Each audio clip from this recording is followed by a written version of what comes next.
நாட்டு குதிரையில குண்டு குட்டி ஒன்று சேலுக்கு வந்திருக்குதுங்க. நெறைய பேர் கேட்டிருந்தீங்க. குண்டு வந்து இந்த மாரி குண்டு வேணுங்க. பல்லு போடாத வேணும். பல்லு போட்டது 2 பல்லு போட்டது வேணும்னு நெறைய பேர் கேட்டிருந்தீங்க. அவங்களுக்கு உண்டான பதிவு தான் இது. இந்த குண்டுக்கு வந்து பார்த்தீங்கன்னா 10 சுழி சுத்தமா இருக்குதுங்க. ராஜா சுழியோட இருக்குது. சைஸ் ஒரு 45 இருக்குது.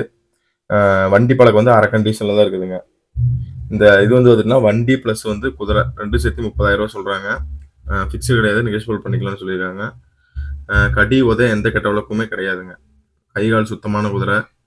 லொக்கேஷன் வந்து பார்த்தீங்கன்னா திண்டுக்கல் மாவட்டம் நத்த ரோட்ல அஞ்சூலிப்பட்டியில இருக்குதுங்க அந்த குதிரை. வேணுங்கிறவங்க கீழ இருக்கிற நம்பருக்கு கான்டாக்ட் பண்ணிக்கங்க. மேலும் உங்க குதிரை வாங்க விற்கணும்னா நம்ம இன்ஸ்டாகிராம் இதுலயும் சரி, யூடியூப்லயும் சரி நம்ம நம்பர் குடுத்துருக்கோம். பயோல இருக்கும். டிஸ்கிரிப்ஷன்லயும் இருக்கும். பார்த்து கால் பண்ணுங்க. வாங்கணும்னாலும் சரி, விற்கணும்னாலும் சரி நம்ம நம்பருக்கு கான்டாக்ட் பண்ணிக்கங்க. இப்ப இந்த குதிரை உங்களுக்கு வேணும்னா கீழ இருக்கிற நம்பருக்கு வந்து கான்டாக்ட் பண்ணி வாங்கிக்கங்க. நன்றி.